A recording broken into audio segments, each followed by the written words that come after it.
नमस्कार दोस्तों, चैनल रचना संसार में आपका स्वागत है। आज मैं आपको सुना रही हूँ अपनी लिखी कहानी बदलते रंग जिंदगी के। वाह परेश जी, आपके टिफिन से तो बड़ी टेम्पटिंग खुशबू आ रही है। लगता है कुछ स्पेशल लाए हैं आप। निशा ने अपना लंच बॉक्स खोलते हुए कहा। ऑफिस में लंच ब्रेक हो चुका था और लोग अपना लंच ले रहे थे। निशा और परेश रोज ही साथ साथ टिफिन करते थे।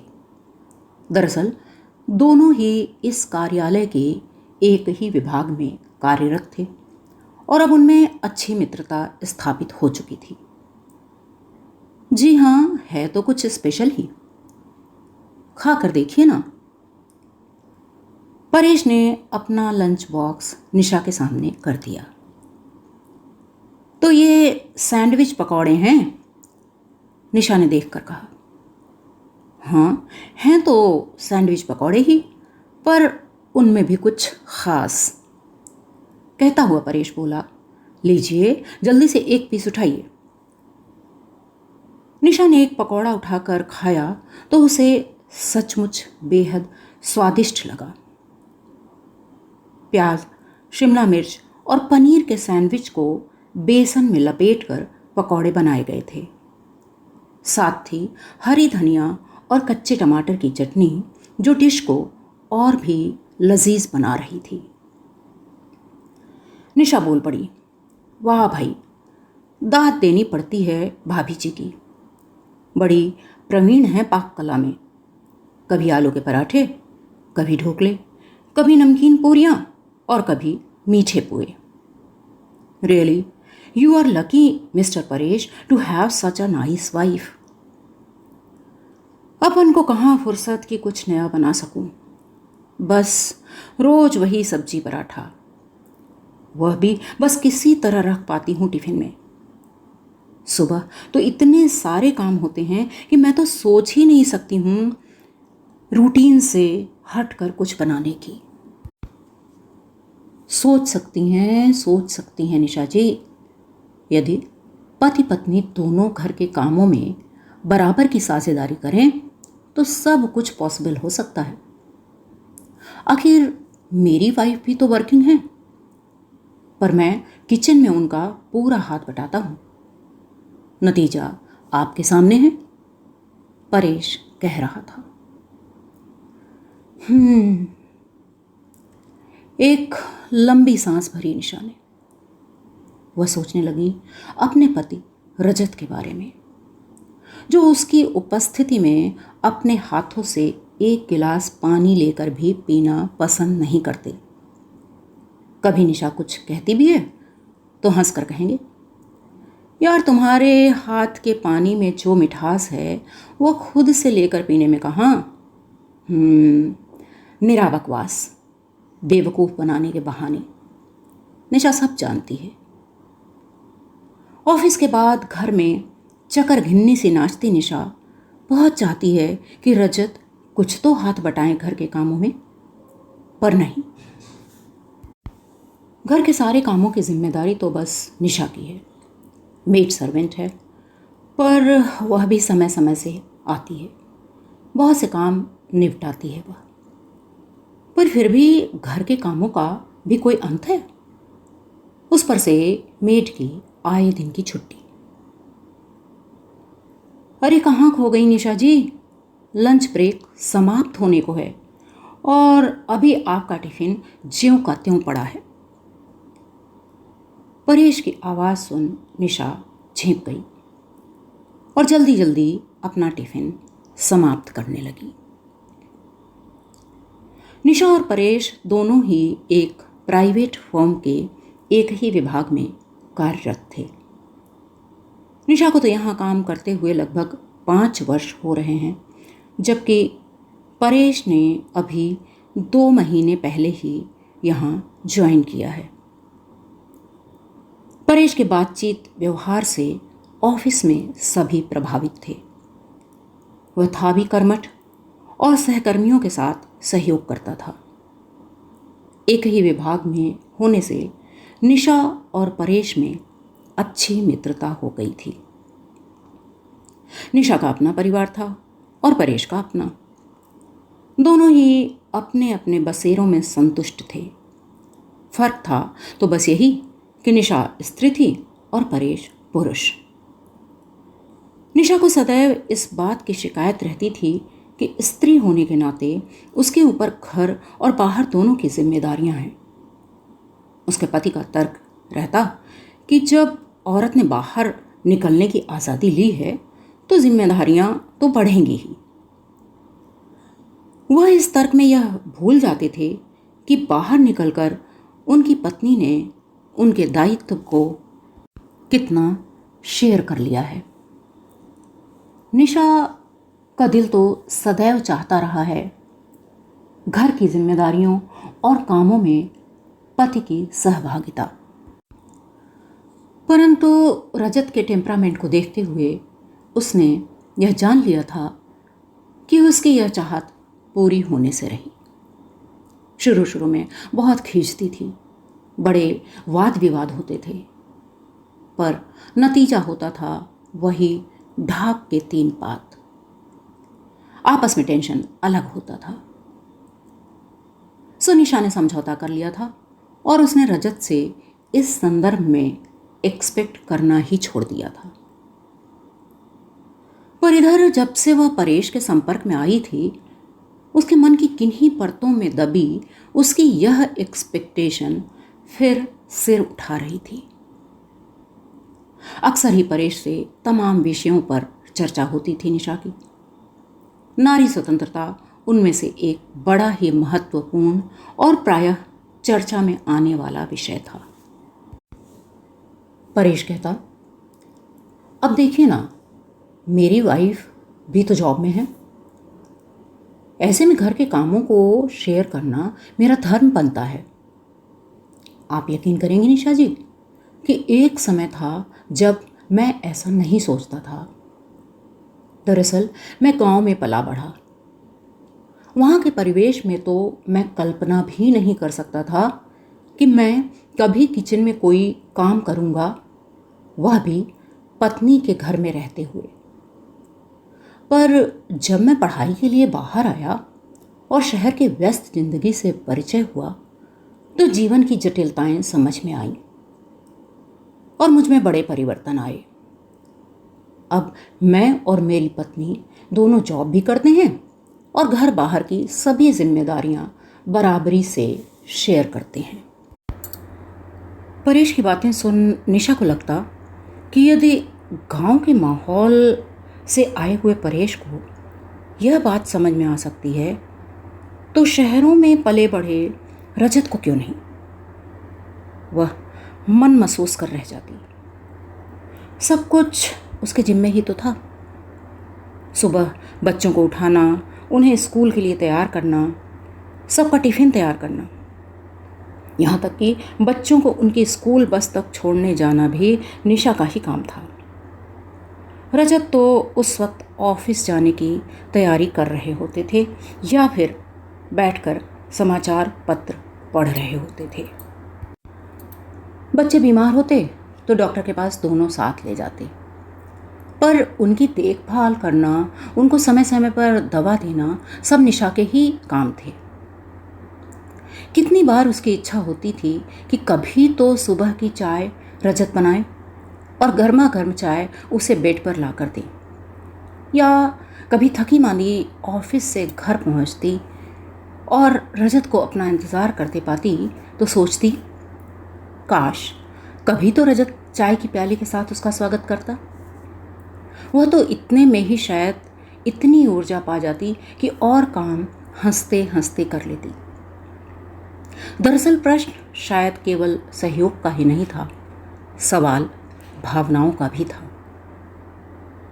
यूं रजत एक केयरिंग पति थे जो पूरी तरह से परिवार को समर्पित थे। उनकी अपनी क्वालिटीज़ थीं जिनके चलते निशा ने सहर्ष उन्हें उनके रूप में स्वीकार कर लिया था। फिर वह जानती थी कि कोई भी व्यक्ति संपूर्ण नहीं होता है। परंतु आजकल उसकी यह सोच परेश की बातें सुन सुन कर कमजोर पड़ती जा रही थी। वह अनायास ही परेश और रजत की तुलना करने लगती और यह तुलना उसके लिए महंगी पड़ रही थी। आए दिन रजत से उसकी चिक चिक हो जाती। उस दिन भी कुछ ऐसा ही हुआ।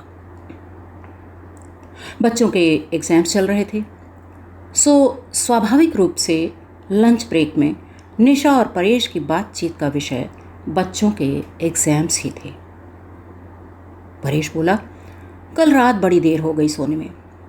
पहले तो दोनों बच्चों को पढ़ाता रहा, फिर उन्हें खिला पिला कर सुलाया और उनके पेंसिल बॉक्स तैयार किए। तब हम लोगों ने खाना खाया। दरअसल कल वाइफ के सिर में काफ़ी दर्द था, तो शाम ही वह दवा खाकर सो गई थी। सो घर की पूरी जिम्मेदारी मेरी हो गई थी। वैसे तो सब शेयर्ड रहता है।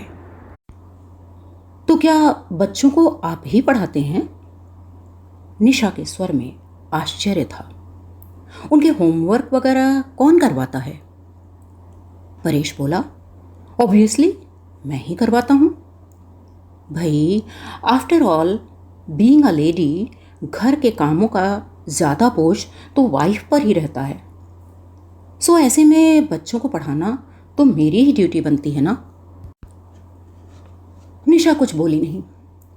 उसके मानस पटल पर इस संदर्भ में अपने घर का चित्र उभर आया। बच्चों का होमवर्क करवाना हो, उनके एग्जाम्स की तैयारी करवानी हो, यह सब निशा को ही करना होता था। शाम को वह एक तरफ घर के काम निपटाती जाती थी और साथ ही साथ बच्चों का होमवर्क भी कराती जाती थी। रजत से इन सब से कोई मतलब नहीं होता था। वह टीवी पर प्रोग्राम देखते रहते और साथ ही साथ निशा को आवाज़ देते रहते, अरे यार, इतना बढ़िया प्रोग्राम आ रहा है, क्या कर रही हो, यहाँ आकर बैठो। निशा या तो जवाब ही नहीं देती या फिर कुछ जवाब इस तरह देती, मैं आराम फरमा रही हूँ, इस आराम को छोड़कर मैं वहाँ नहीं आ सकती हूँ। आज शाम निशा घर पहुँची तो रजत और बच्चों को अपना इंतज़ार करते पाया। मेड सर्वेंट अपने काम निपटाकर जा चुकी थी। टीवी चल रहा था। बच्चे और उनके पापा टीवी देखने में मगन थे। उसके घर में घुसते ही रजत नाटकीय अंदाज में बोला, बच्चों को कुछ खाने को चाहिए और मुझे एक प्याली चाय की आस है। क्या हमारी मांगें पूरी होंगी? निशा के मन का आक्रोश उबल पड़ा। हाँ हाँ, क्यों नहीं, नौकरानी आ गई है, अभी तैयार करती है चाय। बाहर भी खपो और घर में घुसो तो भी चैन नहीं। अरे भाई, आप तो घर की लक्ष्मी हैं, नौकरानी कैसे हो सकती हैं? रजत ने चुहल से माहौल को बदलने की कोशिश की। हाँ, बातें बनाना तो कोई तुमसे सीखे। अरे कभी तो कुछ मदद किया करो मेरी। टीवी चलाकर बैठे हो, बच्चों के एग्जाम्स चल रहे हैं, और कुछ नहीं तो कम से कम पढ़ने के लिए उन्हें बैठा तो सकते थे। मुझसे तो ज़्यादा ही पढ़े लिखे हो। निशा की खीज स्पष्ट थी। लगता है आज फिर तुम्हारे परेश जी ने अपना गुणगान किया है। रजत अभी भी चुहल से बात को टालना चाह रहा था। परेश के जिक्र ने जले पर नमक का काम किया। निशा भड़क उठी, परेश जी को बीच में मत घसीटो, जो सच है वह सच है। अरे यार, तुमसे जो बन पड़े किया करो, ना कर सको मत करो, पर हर समय का यह टेंशन मत पालो। एक प्याली चाय के लिए क्या कह दिया कि बस हंगामा बर्पा कर दिया। रजत भी अब खींच गया था। क्या बात है भाई, क्यों झगड़ रहे हैं आप मियाँ बीवी? लगता है मैं कुछ गलत समय पर आ गई हूं। कहते हुए सुधा ने प्रवेश किया। सुधा निशा की बड़ी ही अंतरंग मित्र थी। एकदम घरेलू संबंध था दोनों के परिवारों में। चूंकि घर का मुख्य द्वार खुला हुआ था, सुधा ने बेल नहीं बजाई थी, इसीलिए उसके आने का पता नहीं चला था किसी को। अरे सुधा जी, जरा समझाइए अपनी सहेली को।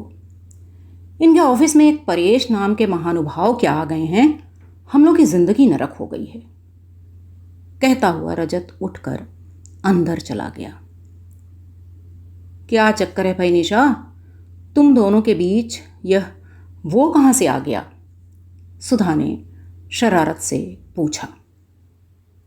अरे यार, ऐसी कोई बात नहीं है, निशा झेंपती सी बोली।